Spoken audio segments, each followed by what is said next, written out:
Phuket से दिल्ली आ रही flight को लेकर एयरबस की शुरुआती जांच में हैरान कर देने वाला खुलासा हुआ है। पता चला है कि करीब 4 सेकंड तक इस विमान के अहम फ्लाइट कंट्रोल्स ने काम नहीं किया, यानी 4 सेकंड तक विमान में सवार सभी लोग भगवान भरोसे थे। इतना ही नहीं, इस दौरान तीनों हाइड्रोलिक सिस्टम्स ने काम करना बंद कर दिया था और पायलट का नोज डाउन इनपुट भी तुरंत असर नहीं कर सका। यही वो वक्त था जब विमान हवा में हिचकोले खाने लगा। कई यात्रियों को इसमें चोटें आईं। इतना ही नहीं, फ्लाइट के अंदर जगह जगह दरारें देखने को मिली। जब सिस्टम ठीक हुआ तो विमान तेजी से नीचे आया और करीब 300 फीट की गिरावट दर्ज की गई।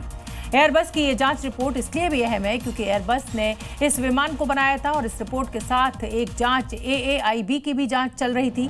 देखने वाली बात यह होगी कि इस रिपोर्ट में अब क्या सामने आता है। फिलहाल ये बात समझ में आ रही है कि पायलट के शरीर में ओपीएम वाली थ्योरी इकलौती नहीं है, इसमें कुछ और भी चीजें शामिल हो सकती हैं। ये रिपोर्ट आपको देखनी चाहिए। 4 अगस्त को फुकेट से दिल्ली आ रहे एयर इंडिया के विमान AI2379 में यात्री अचानक हिचकोले खाने लगे। एयरबस में लोगों को झटके लगे। टर्बुलेंस इतना जबरदस्त था कि लोगों के सिर छत से टकरा गए और सीलिंग में हुए डैमेज के निशान सोशल मीडिया में वायरल होने लगे। ऐसा इसलिए हुआ था क्योंकि उस वक्त 4 सेकंड तक प्लेन में सवार सभी लोग भगवान भरोसे थे। घायल हुए 20 मुसाफिरों ने टर्बुलेंस की घटना पर मुहर लगा दी। इनकी आपबीती सुन लोग हैरान रह गए। एक पल के लिए लगा कि ये तमाम लोग मौत के मुंह से निकल कर आए हैं। इसका एक्चुअली हम लोग को बहुत शक था क्योंकि जो पायलट का डिमीनर था, जो उन्होंने पहनावा उनका जैसे दिख रहा था, शर्ट वगैरह बहुत क्रीज था, मतलब उसके अंदर टक्ट इन भी नहीं था और उनका जो चाल था वो भी अच्छा नहीं दिख रहा था।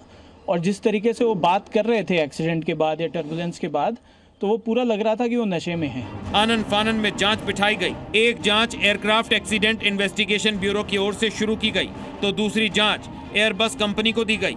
एयरबस कंपनी की जांच इसलिए कि जिस विमान में गड़बड़ी की बात सामने आई उसे एयरबस ने ही बनाया है। एयरबस की जांच में खुलासा हुआ है कि फुकेट से दिल्ली आ रही फ्लाइट AI2379 का तीनों हाइड्रोलिक सिस्टम फेल हो गया था। इतना ही नहीं, विमान ने 4 सेकंड तक कंट्रोल खो दिया था और तो और ऑटो पायलट भी डिस्कनेक्ट हो गया था। कंट्रोल इनपुट का असर नहीं हुआ और विमान 300 फीट नीचे आ गया। लेकिन अचानक हाइड्रोलिक सिस्टम ने काम करना शुरू कर दिया और विमान पर पायलट ने कंट्रोल पा लिया था। वहीं एयरक्राफ्ट एक्सीडेंट इन्वेस्टिगेशन ब्यूरो ने भी इस मामले की जांच शुरू कर दी है। AAIB की जांच कई पहलुओं को खंगालेगी, जैसे विमान की ऊंचाई अचानक क्यों बदली, उस समय विमान के सिस्टम किस स्थिति में थे, मौसम और टर्बुलेंस की क्या भूमिका थी, विमान के पायलटों ने क्या एक्शन लिया, फ्लाइट डेटा रिकॉर्डर और कॉकपिट वॉइस रिकॉर्डर में क्या दर्ज है। इससे पहले हमने आपको बताया था कि फ्लाइट का एक पायलट नशे में था। कैप्टन का शुरुआती स्क्रीनिंग टेस्ट संदेहास्पद, दूसरा निर्णायक कंफर्मेटरी टेस्ट कराया गया। 11 अगस्त को दूसरे टेस्ट की रिपोर्ट आई। कैप्टन के शरीर में गांजे की मौजूदगी की पुष्टि हुई। इस रिपोर्ट के बाद एयर इंडिया और एयर इंडिया एक्सप्रेस ने तय किया कि वो अपने सभी पायलटों की रोज जांच कराएगा कि उन्होंने प्रतिबंधित दवाओं या नशीले पदार्थों का नशा तो नहीं किया है।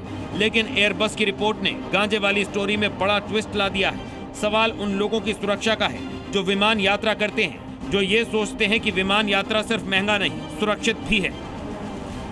ब्यूरो रिपोर्ट, जी मीडिया।